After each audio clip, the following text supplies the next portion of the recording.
11 marques autrefois intouchables sont aujourd'hui au bord du gouffre. Des intérieurs qui fondent, des vibrations mortelles sur autoroute et une simple bosse de parking qui peut coûter plus de 40 000 $ à réparer. Si vous pensez faire une bonne affaire, détrompez-vous. Derrière l'étiquette, ce sont des pièges mécaniques et financiers. Les prix des voitures neuves montent, les remises baissent.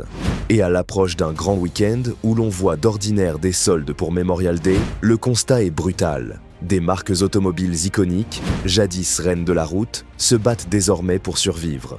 Entre ventes en chute libre, design dépassé et tourmente financière, ces 11 marques sont bien plus proches de disparaître qu'on ne l'imagine. Elles ont l'air d'achats malins, mais sous le vernis se cachent des astres d'ingénierie et pièges financiers. Nissan, de partout à nulle part. Symbole autrefois d'une fiabilité japonaise abordable, la marque s'est vidée de sa substance. L'histoire ne tient pas à un seul modèle. Nissan a perdu la confiance, les performances et sa raison d'être. Une marque qui a cessé d'essayer. Commençons par le Rogue. Ce SUV compact, autrefois plébiscité par les familles, est devenu un cas d'école d'échecs moderne. Sa boîte CVT, transmission à variation continue, jadis vantée comme une révolution d'efficience, est devenue l'un des organes mécaniques les plus détestés sur les routes américaines. À-coups, patinage, rupture complète, souvent avant d'atteindre environ 160 000 km. Le remplacement coûte de 3 500 à 8 000 $, quand le concessionnaire parvient à trouver les pièces. L'Altima partage ce destin maudit avec une constance dévastatrice. Sur les années modèles 2015 à 2020, les plaintes détaillent des problèmes de transmission identiques. La promesse d'économie de carburant s'effondre vite quand la voiture passe plus de temps à l'atelier que sur la route. Capteur d'arbre à cam capricieux, fuite de joints d'admission et catalyseur défaillant complètent le tableau. Concurrente de la Honda Accord et de la Toyota Camry autrefois, l'Altima ressemble désormais à une voiture qui a renoncé. Vient ensuite le Frontier, un pick-up qui a l'allure mais trébuche sur les bases. Les millésimes 2018 à 2021 sont régulièrement critiqués pour une direction peu réactive, un habitacle daté et un confort de suspension qui vire à la punition. Malgré son look baroudeur, le Frontier se fait distancer par des rivaux plus aboutis comme le Toyota Tacoma. De la stagnation du design au raccourci d'ingénierie, la chute de Nissan n'est pas un événement, c'est 1000 petits renoncements qui vident peu à peu la valeur du blason. Le groupe a frôlé la quasi-faillite au Japon. Les profits ont chuté de 99% par rapport aux années précédentes. Un séisme qui a sidéré l'industrie et jeté un doute sérieux sur sa survie à long terme. Les raccourcis techniques de Nissan sont graves. Mais attendez de voir ce qui se passe quand l'intérieur d'une marque de luxe se met littéralement à fondre entre vos mains. Jaguar, le mal de tête haut de gamme. On ne conduit pas ces voitures, on y survit. Le F-Pace entre en scène avec un charisme indéniable. Ligne tendue, posture musclée, badge britannique. Promis à la puissance, au raffinement et au prestige. Ce qu'il livre, le chaos mécanique. Les modèles 2016 à 2020 sont devenus célèbres sur les forums d'utilisateurs. L'infodivertissement se fige en pleine navigation. Le stop-start déraille partant chaud. Plus choquant encore, l'intérieur fond en été. De la colle suinte du volant, rappelant que certains touchés de luxe ne sont que de la cosmétique. Couinement et cliquetis infiltrent l'habitacle comme une symphonie disloquée, tandis que les matériaux premium perdent leur tenue, portes, planches de bord et suspension se désaccordent et se déboîtent avec une fréquence alarmante. Le mécanique fait pire que l'esthétique. Les transmissions buguent tôt dans la vie du véhicule. Les fuites d'huile suivent. Les capteurs lâchent à un rythme inquiétant sur l'ensemble des systèmes. La possession devient une boucle infinie de rendez-vous ateliers. Une réparation en appelle une autre, puis une autre, sur 5 ans. En moyenne, un Jaguar F-Pace accumule plus de 13 000 $ de factures de réparation, hors entretien courant et imprévu, rien que pour maintenir les fonctions de base. J.D. Power a sanctionné Jaguar par des notes de fiabilité inférieures à la moyenne presque partout. Pour un acheteur de luxe qui exige l'excellence, c'est rédhibitoire. La marque qui a bâti des légendes fabrique aujourd'hui des passifs coûteux déguisés en cuir haut de gamme. Les ventes mondiales ont chuté à 33 000 unités en 2024, soit moins 82% par rapport au pic antérieur. Pire que d'acheter une voiture de luxe qui casse, achetez une icône américaine qui peut vous tuer sur l'autoroute. Nous avons fouillé base de fiabilité, plaintes d'utilisateurs et historique de réparation que presque personne ne lit. Vous avez maintenant les infos qui peuvent vous faire économiser des milliers sur votre prochain achat. Jeep, le mensonge tout-terrain américain. Ils ont inventé le SUV, puis instrumentalisé la nostalgie pour vendre des véhicules mécaniquement compromis à des clients persuadés d'acheter l'histoire automobile. En réalité, une leçon coûteuse sur un échec d'ingénierie systémique emballé dans un marketing patrimonial, commencé par le Wrangler, censé incarner le sommet du savoir-faire Jeep. La troisième génération, surtout 2007 à 2018, a livré plus de rappels que de road trip fiables. Des pannes électriques dès la sortie du showroom. Des freins qui lâchent sans prévenir. Une direction si floue que les conducteurs la décrivent comme des suggestions plus que des commandes. Le fameux Death Wobble du Wrangler 2017, une vibration incontrôlable, n'était pas un incident isolé, mais le symptôme de défauts de conception systémique. 5 enquêtes fédérales et plus de 1500 plaintes. Sur autoroute, la peur s'invite au volant. Le millésime 2018, vendu comme le meilleur à ce jour, a subi 12 rappels distincts, rappelant qu'un style iconique ne corrige pas une incompétence d'ingénierie. Même le confort de base s'effondre. Siège dur, maintien insuffisant, habitacle étriqué malgré le gabarit, suspension qui rebondit en ville comme un trampoline mal réglé. Le grand Cherokee devrait racheter la marque. Il ajoute des déceptions, usure prématurée des freins, direction assistée capricieuse et surtout le cauchemar baptisé TIPM, le module de puissance totalement intégré. À la clé, démarrage impossible, calage aléatoire, coupures électriques totales, sans signe avant-coureur. La facture grimpe vite. Seuls 25% des propriétaires de Wrangler croient que leur véhicule atteindra environ 320 000 km. Un coup fatal pour une marque qui vend la longévité comme un mode de vie. Pendant que Jeep déçoit l'Amérique avec des vibrations dangereuses, de l'autre côté de l'Atlantique, une autre réputation d'ingénierie s'effrite encore plus vite que ses transmissions. Volkswagen. L'ingénierie ou l'illusion? L'ingénierie allemande fut un étalon mondial. Surdimensionnement des pièces, élégance mécanique, confiance dans des machines conçues pour durer une génération. Pour trop d'automobilistes, Volkswagen aujourd'hui, ses idéaux ont rouillé, remplacés par des tableaux de bord en panique, des bruits fantômes et des pannes qui semblent presque intentionnelles. Prenez la Jetta. Icône de la performance européenne abordable aux États-Unis, elle est devenue un avertissement dans les forums et enquêtes d'expérience. Le millésime 2019 marque un virage visible vers une fiabilité compromise. Note tombée à 1 sur 5.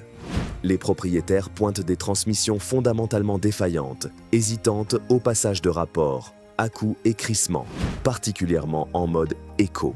Les concessions ont d'abord renvoyé ça à un fonctionnement normal. Quand la normalité sonne comme du sabotage mécanique, la confiance s'effondre.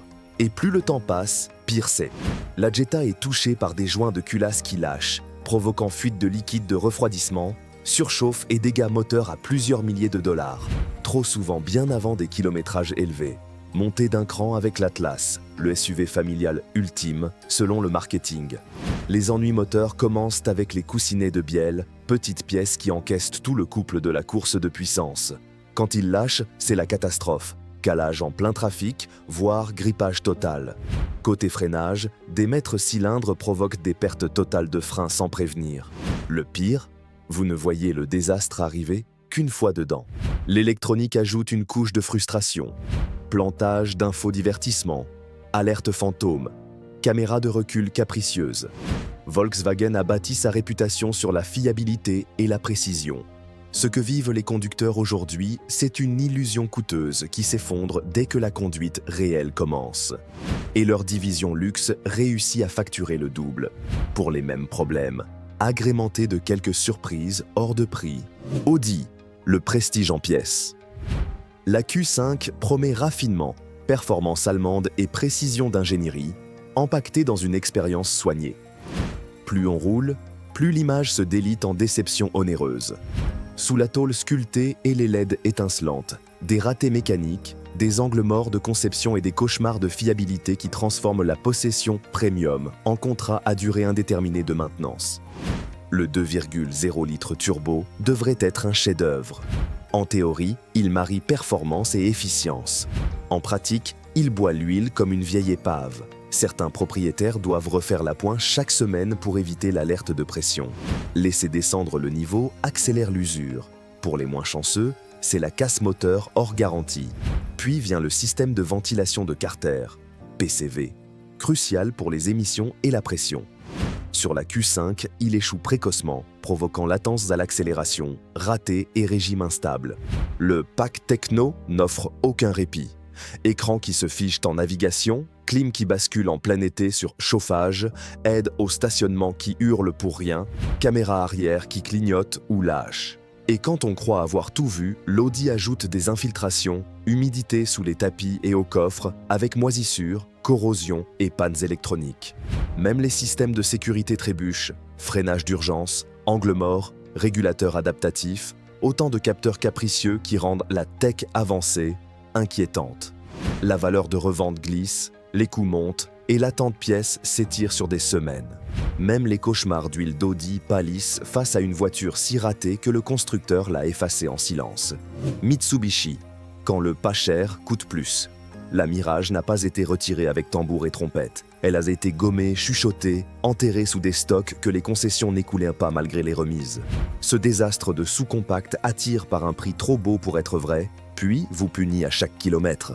Au cœur du problème, un 3 cylindres brut de décoffrage. Il gémit à l'accélération, hésite dès qu'on lui demande de la reprise, vibre au ralenti au point que des passagers prennent le fonctionnement normal pour une panne. Additionnez une courbe d'accélération anémique. Vous ne conduisez pas, vous suppliez la mécanique de suivre le trafic. Les témoignages décrivent une voiture qui veut caler de honte. Ce n'est pas du transport. C'est un supplice automobile déguisé en mobilité bon marché. Sur le papier, la fiabilité existe dans les brochures. Dans la réalité, des capteurs critiques lâchent sans prévenir, notamment accélération et airbag, les derniers qu'on veut douter en cas d'urgence. Certains rapportent des portes qui ferment mal après peu d'usage, des charnières qui prennent du jeu bien trop tôt.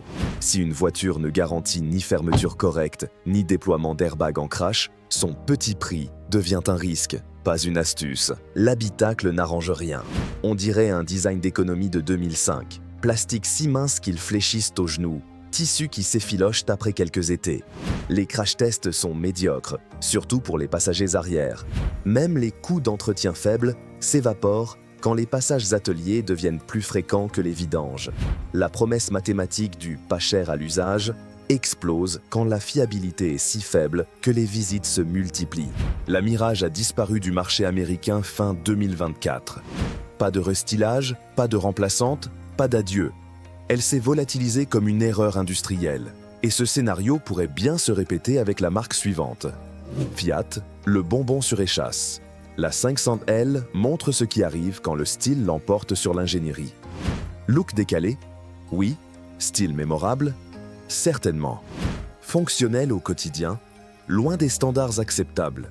Fiat a tenté de surfer sur la mode des crossovers en étirant sa citadine iconique vers des proportions façon SUV. Résultat, l'un des flops les plus oubliables de l'ère moderne, une promesse de sophistication européenne, livrant déception mécanique. Dehors, la personnalité. Dedans, la déroute. Les millésimes 2014 à 2017 cumulent les soucis, donnant l'impression de bêta-tester un proto raté plutôt que de conduire une série aboutie. Les calages moteurs sont légion. Pas des hésitations, des arrêts nets au feu. Redémarrage à coups d'essais désespérés.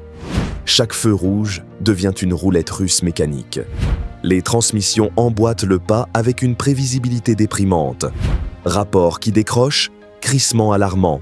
Délai de changement dangereux qui transforme une insertion sur autoroute en partie de poule mouillée. La boîte double embrayage, jadis vendue pour son efficience, est devenue synonyme d'à-coups et d'irrégularité, détruisant la confiance au volant. Les rappels de sécurité s'enchaînent comme une horloge. Airbag qui ne se déclenche pas, fuite de carburant à risque d'incendie, défaut de suspension qui transforme chaque nid de poule en test structurel. Quand la voiture ne se désagrège pas, elle se déprécie plus vite que vous ne remboursez le crédit. Des propriétaires ont perdu plus de 50% de valeur en 3 ans. Un drame financier qui transforme un achat malin en erreur coûteuse. Même la ville devient laborieuse, comme si l'auto voulait fuir sa propre conception. Les expériences européennes ratées sont gênantes. Mais il y a pire, une marque américaine maîtresse dans l'art d'avoir l'air fiable tout en sapant votre tranquillité. Buick, confortablement peu fiable. De l'extérieur, l'Encore coche les cases. Gabarit urbain, conso décente, douceur, discrétion. Sous le capot et sur les forums, la vérité contrarie le slogan. Ce n'est pas une voiture qui s'améliore avec le temps, elle éprouve votre patience. Le problème majeur est l'imprévisibilité chronique. À partir de 2015, panne mécanique tous azimuts selon les exemplaires. Une semaine, le petit turbo peine à relancer en côte. La suivante, la clim rend l'âme en plein été. L'électronique ajoute sa couche. Message d'erreur sans cause, système multimédia qui se fige en pleine utilisation, navigation et appels perdus quand on en a le plus besoin. La caméra de recul grésille ou s'éteint, rendant le stationnement plus difficile qu'avec une vieille auto. Sans caméra, on a l'impression d'un produit bêta, pas d'un véhicule fini. Rappels airbags, enrouleurs de ceinture, freins. L'Encore attire l'attention des autorités pour de mauvaises raisons. Sur le parking, il paraît respectable. Sur la durée, il se délite hors garantie. Le petit moteur turbo, malgré le marketing, est poussif en conditions réelles. Doublé ou s'insérer, révèle l'écart entre promesses et réalité. L'infodivertissement, déjà daté vers 2020, accumule lenteur et souci d'intégration smartphone. Oui, le coffre est correct pour la taille, mais la fiabilité entache tout. La revente est parmi les plus faibles du segment, parce que les acheteurs informés ont compris, solution court terme, regret long terme. L'inconfort confortable est frustrant. Imaginez maintenant payer un prix de muscle-car pour un familial, qui casse plus vite qu'il n'accélère. Dodge, la vitesse qui coûte. Le Durango passe de 0 à 96 km/h en 5 secondes. Impressionnant, jusqu'à ce que les factures défilent encore plus vite. Ce familial musclé est une bombe budgétaire qui explose méthodiquement vos dépenses. La conso réelle tourne autour de 15 miles par gallon, soit environ 15,7 litres par 100 km, rendant chaque trajet onéreux, prix de l'essence ou pas. Et la fiabilité se dégrade année après année. Remise sèche, revente en baisse. Les coûts gonflent à la vitesse suggérée par ces accélérations. Casse moteur, fissure de collecteur d'échappement, pannes électroniques persistantes, 5 000 à 7 000 $ avant même 96 000 km. À l'intérieur, le problème ne s'arrête pas. Plastique dur partout malgré des tarifs premium, multimédia vieillissant, qualité d'assemblage en deçà de rivaux de prix comparables. Au-delà de 50 000 $ bien optionnés, le Durango manque de finition et de raffinement. Côté sécurité, score moyen face aux concurrents récents et aide à la conduite parfois en options coûteuses, voire absentes. Le plus frustrant, c'est l'image cultivée par Dodge. Viril, brut, power, à l'américaine. Ça vend très bien, mais la réalité propriétaire raconte autre chose. Suspension à remplacer trop tôt, freins qui s'usent prématurément, vibrations de transmission qui trahissent des problèmes plus profonds. Même des fidèles de la marque se demandent si la performance justifie autant de compromis et de risques financiers. Au moins, le Durango roule à l'essence. Passer à l'électrique devrait régler la fiabilité. Sauf quand une aile froissée coûte plus cher que la plupart des maisons. Rivian, la bosse à 40 000 $. La promesse, révolutionner le pick-up. Le résultat, l'une des expériences de possession les plus imprévisibles et coûteuses du moment. Le R 1T a ébloui les premiers clients. Design, techno, silence, performance. L'ère nouvelle semblait là. Derrière le lancement, la dure réalité financière. Un choc à faible vitesse sur un parking, un simple enfoncement, un panneau à remplacer, et l'estimation dépasse 40 000 $. Pas un cas isolé. Des témoignages à travers le pays décrivent un schéma qui se répète. Pourquoi des coûts astronomiques? Parce que le design privilégie l'innovation à la réparabilité. Panneaux de carrosserie intégrés à des éléments porteurs, obligeant à un démontage lourd pour un dégât cosmétique. Le pack batterie sous l'habitacle complique même l'entretien basique. Pièces spécifiques, techniciens formés en usine, outils et diagnostics propriétaires. La plupart des ateliers refusent, faute de compétences et d'accès. Le réseau de services Rivian reste limité, encore en montée en charge. Trop peu de centres certifiés pour une clientèle croissante. Délai de pièces, équipes saturées, des opérations qui prendraient quelques jours ailleurs deviennent des cauchemars de plusieurs mois. Même sans accident, la fiabilité au quotidien est inégale. Le millésime 2022 a subi de vives critiques. Instabilité logicielle affectant des fonctions de base, alerte fantôme, arrêt système sans prévenir, perte de charge anormale, message d'alerte fantôme, glitch d'infodivertissement. Les acheteurs attendaient le raffinement et la fiabilité d'un EV premium. Ils ont reçu une qualité de production précipitée, reflet d'une start-up obsédée par la montée en cadence plus que par la satisfaction client. Les coûts de maintenance sont imprévisibles, le budget impossible à cadrer. Certains s'en sortent, d'autres payent cher, au gré de politiques de garantie inconstantes et de litiges de prise en charge. Le EV devait apporter la sérénité d'une mécanique plus simple et de coûts prévisibles. Pour bien des propriétaires de R, 1T, c'est l'inverse. Facture surprise, délai interminable et regrets persistants. Des réparations EV exorbitantes semblent presque raisonnables comparées à ce qui suit. Une marque de luxe qui a transformé l'irrégularité en art tout en facturant le privilège. Land Rover, la bombe à retardement du luxe. Entre 2017 et 2020, le Discovery a figuré parmi les véhicules les moins fiables d'Amérique du Nord. Plus de 24 000 propriétaires ont signalé pannes mécaniques, effondrements électroniques et cauchemars de garantie, transformant le luxe en gestion de crise coûteuse. Le Discovery a tout de l'auto réussi. Galbe léchée, vernis premium, prestance. Sous cette façade, l'une des expériences propriétaires les plus bancales que l'argent puisse acheter.